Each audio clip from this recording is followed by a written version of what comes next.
네, 이번에는 법조를 담당하고 있는 하선아 기자와 오늘 재판에 대해서 이야기 나눠보겠습니다. 자, 기자, 검찰이 오늘 전 씨에게 징역 1년 6개월을 선고했습니다. 법정 최고형이 나올 수 있다 이런 전망도 있었는데 결과는 그렇지 않았죠?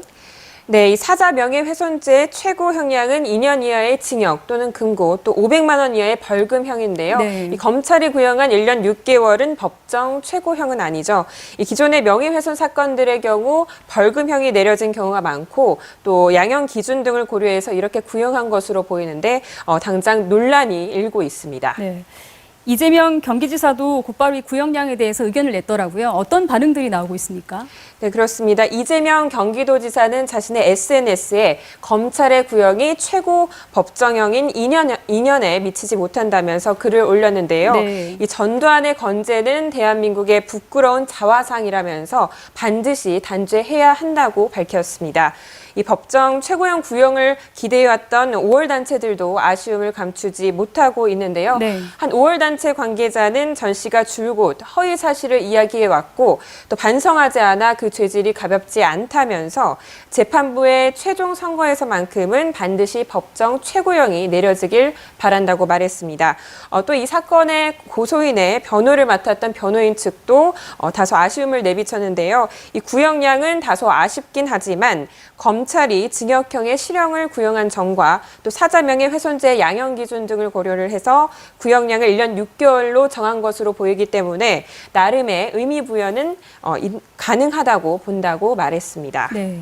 자, 이제 선고만 남은 건데 이 헬기 사격에 대해서 재판부가 어떤 점을 가장 중점적으로 보고 있을까요?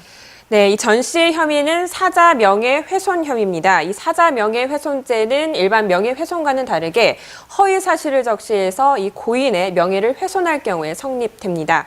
그러니까 전 씨가 자신의 회고록에 적시한 내용인 5.18 민주화운동 기간에 헬기 사격이 없었다고 기재한 이 표현이 허위 사실인지 여부가 이 전 씨가 유죄인지 무죄인지를 가르는 중요한 쟁점이 될 텐데요. 네. 2018년 5월에 시작된 재판은 지금까지 모두 17차례 공판 기일이 열렸고 이 검찰과 피고인 양측에서 30명이 넘는 증인들이 나왔습니다. 이 재판부는 증인들의 증언과 제출된 여러 가지 증거들을 토대로 최종 결정을 내릴 텐데요. 네. 특히 전 씨 측은 고 조비오 신부가 헬기 사격을 목격한 날짜인 1980년 5월 21일은 헬기 사격이 없었다는 취지의 주장을 계속 펼치고 있습니다. 네네.